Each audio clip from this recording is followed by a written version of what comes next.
So Ronald, thank you so much for joining me today. As someone who has sought to promote peace and stability between Israelis and Palestinians through economic development in the region, can I ask you first your reaction to the attack on October 7th and what's happening now?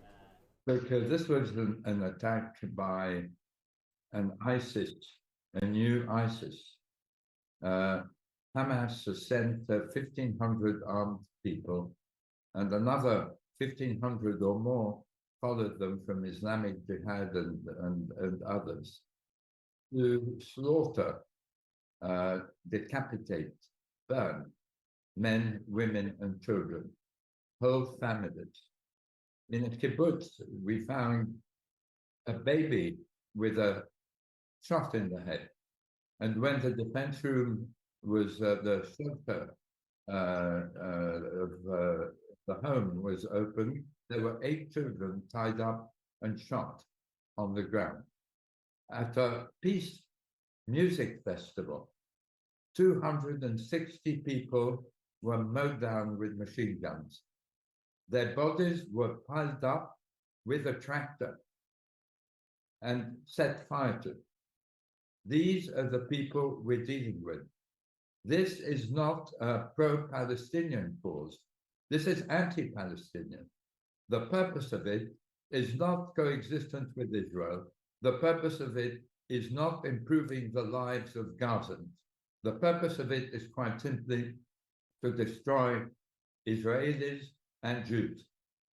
And you can understand that because of this game, after 2 or 3 years of improving relations with Hamas, where Israel made concessions on the goods that were allowed to be imported into Gaza, on the flow of electricity, on the flow of water, on the flow of workers out of Gaza, we saw again for the first time in a very long time, Gazans, 18,000 of them, working in Israel. You can understand that this was part of the reason why Israel believed that no attack would come from Gaza in the near future and was caught by surprise. I think there has been a lot of talk and debate as to why Israel was not prepared and why they didn't have any intelligence of the attack. Well, it was a very sophisticated attack, much more sophisticated than any before, and suggests Iranian training. The surveillance cameras were disabled by using drones. There was an attack on the cellular towers, which were necessary to run the automatic defense system, the machine guns that would automatically begin to fire. And I think a sense had grown within the security establishment that because of the better relations with Hamas and because of the high sophistication of the fence and the defenses around it, the risk was low. That's why they were caught off guard. On the other hand, there were also shortcomings on the side of the army. It took a very long time for the army to get to the site of this of these massacres, between 5 and 25 hours. And so there's going to be an investigation about this. But basically, the security establishment and the military appear to have developed a false sense of security about Hamas. You're talking to me from Tel Aviv. What is the mood like there now? You have the US Secretary of State Blinken visiting the region. The mood is that this is like a pogrom. We haven't seen a massacre of innocent Jewish civilians since the Holocaust and the pogrom of this kind. And everyone is affected by it. There are a dozen people in my circle who have lost a son, a daughter, or a relative. A close friend of mine who has dedicated a lot of his efforts to bringing Palestinians and Israelis to live together has lost his daughter in the peace festival. So the mood here is a mood of sadness, a mood of determination, a mood of anxiety about the losses ahead of us. Families know that they're going to lose loved ones, whether it is fighting to get into Gaza and trying to destroy the leadership of Hamas, or fighting Hezbollah in the north. But there's a mood of determination. Israel has overcome in 3 major wars up until now. This is the 4th one, and it will overcome again. But there's a feeling that the human cost, which is already very high, will rise much higher. Do you think that the US Secretary of State Blinken's visit will make any sort of difference there? He will be meeting with the Palestinian President Mahmoud Abbas. I think it's very important that Secretary Blinken is here. You have to look at how the Palestinian Authority has managed the West Bank and its relations with Israel in comparison with Gaza. The income per capita is twice that of Gaza. 180,000 people a day come from the West Bank to work in Israel. Security coordination to prevent terrorist attacks has been high, even through the very turbulent period that we've seen under this latest government. And I believe that international efforts are going to be crucial, not just at resolving this war, but at resolving this conflict. One of the motivations of Hamas was certainly to prevent the normalization with Saudi Arabia and the normalizations with the Palestinians that President Biden was pursuing. There's little doubt about that. And so I believe that if Secretary Blinken is able to get us now on track to say, look, we have to look beyond this war, and we have to create an international effort, including the United States, Saudi Arabia, the Arab states of the Abraham Accords, Israel, and the Palestinians, leaders from all those, to sit down and to resolve this conflict, not to kick the can down the road as we've done for 75 years, but to try to resolve it. And the heart of this problem is the fact that Hamas has still not accepted the UN decision to recognize the state of Israel in 1947.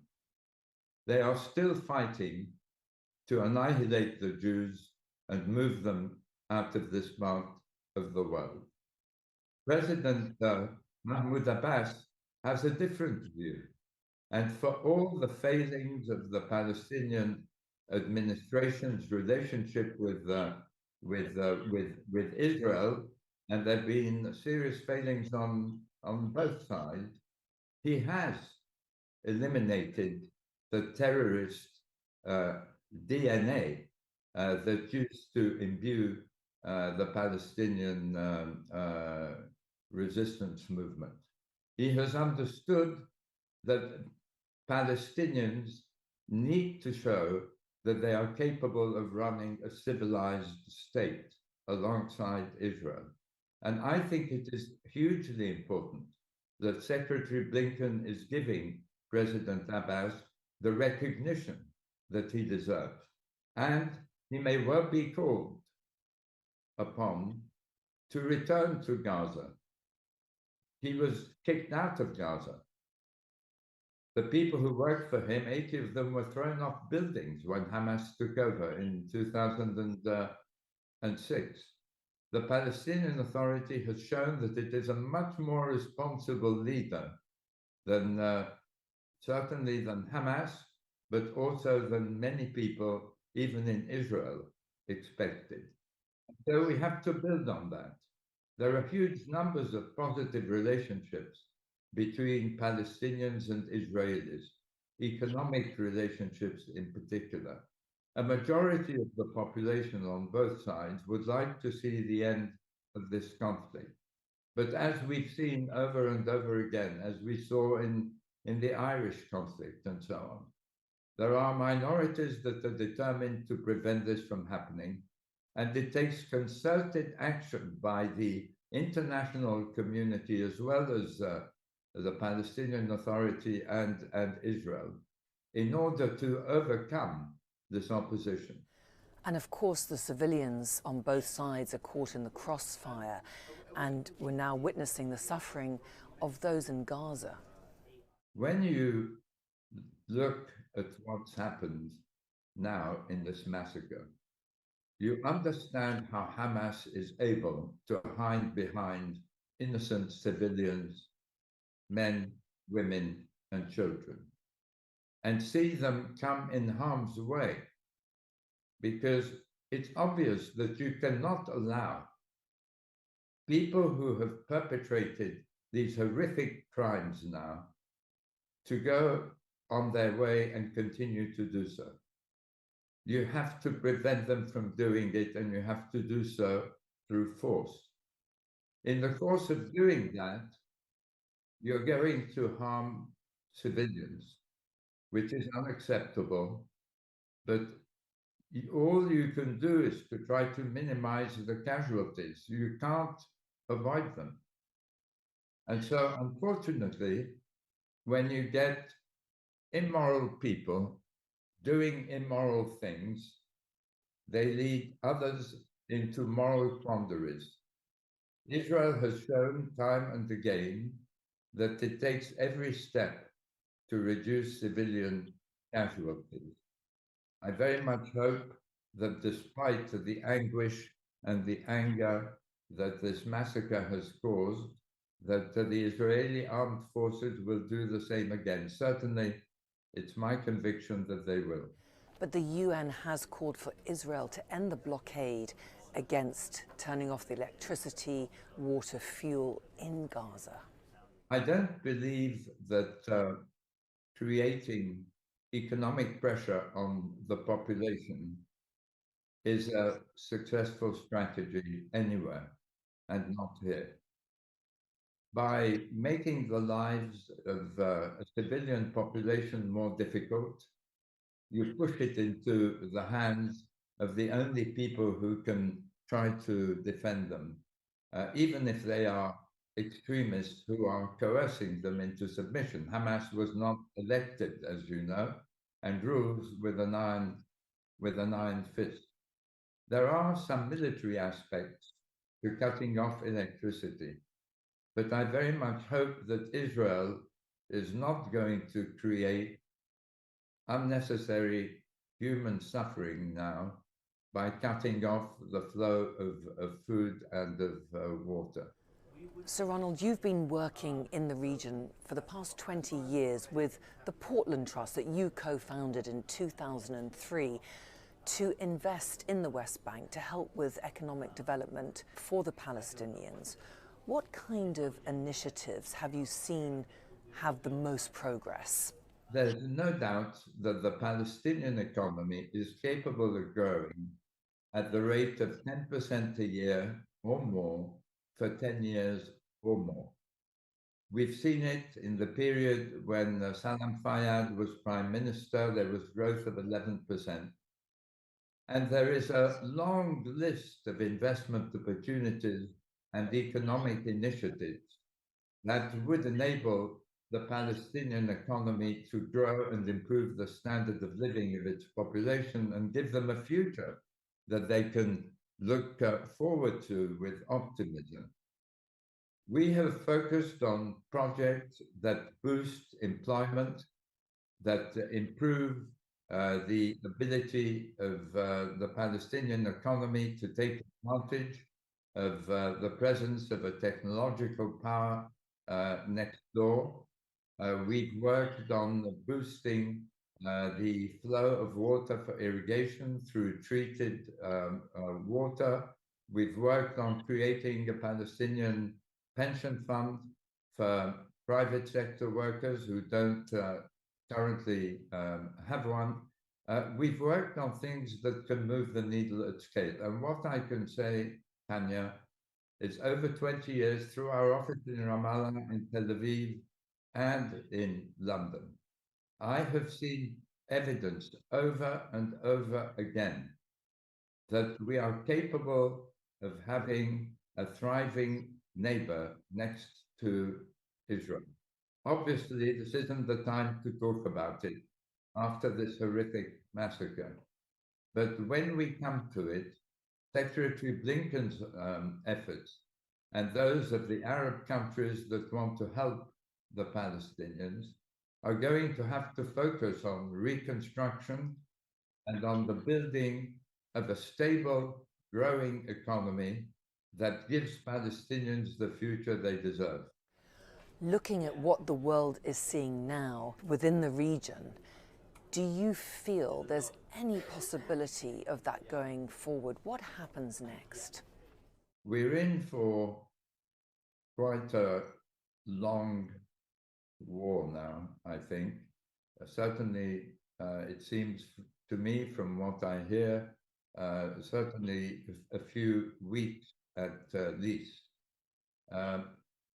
After that, we will have to see just how far Hamas has been weakened, and we will have to see who takes over from Hamas if they've been weakened sufficiently that someone else can, and whether the Palestinian Authority has the desire and the capability to go in and to attempt to bring Gaza back to level of the West Bank. Huge amount of effort is going to be required to overcome this, and I stress once again, you will need the international community to collaborate in driving this forward, and the leadership of the United States in particular will be crucial for this. So Ronald, can you tell our audience what is the difference if you are a citizen living in the West Bank or in Gaza? The difference between the two is that you're making half the amount of money if you're in employment. Half of you work in comparison with 80% in the West Bank. You don't have the ability to go to work in Israel or to leave the Gaza Strip for any other destination. In the West Bank, if you go to Ramallah, where I have my office, or other places, you have a normal life going on despite all this. In Gaza, you don't. You have privation, you don't have sufficient electricity, you don't have sufficient water. And the popularity of Hamas is not high within Gaza. Polls have consistently shown that the popularity of Hamas is low. But as we've seen in Iran, Tanya, it's very difficult to overthrow a fanatical armed group. And it's very difficult for Gazans to overthrow Hamas if they ever had the courage to do so. Do you feel through the relationships you've formed there, both with Palestinians and of course with Israelis, that there really is a hope for peace? It's very difficult to talk about peace now, but let's cast our minds back to the Yom Kippur War of '73, which was even more traumatic in military terms than this one. It was an existential threat for Israel. Hamas does not pose an existential threat. We have to hope that Hezbollah and Iran don't amplify this to dwarf the October War. But expectations at the moment are that the October War was a traumatic event, the most traumatic, which led 5 years later to peace with Egypt and Jordan. I believe there will be an opportunity to move beyond this, to try to achieve the same thing between Palestinians and Israelis and Saudis and all the Arab world. But now it's too early to talk about it. You were forced to flee aged 11 from Egypt yourself, and you sought refuge with your family in the United Kingdom. What are you most worried about now? What are your biggest fears going forward now? Well, my exodus from Egypt left me with the feeling that Arabs, Jews, and Christians could go to the same school, go to each other's religious services, and live peacefully together. That's part of the reason for the creation of the Portland Trust, that I believe that actually Arabs and Jews have a lot in common, as we've seen, with the Abraham Accord. And so my feeling today is that we have to strive to satisfy the aspirations for self-determination in a demilitarized framework of Palestinians. And we have to provide security for Israel to prevent heinous massacres and heinous attacks like this one. It's too early to talk about these things, but I have a sense that we will overcome the consequences of this war.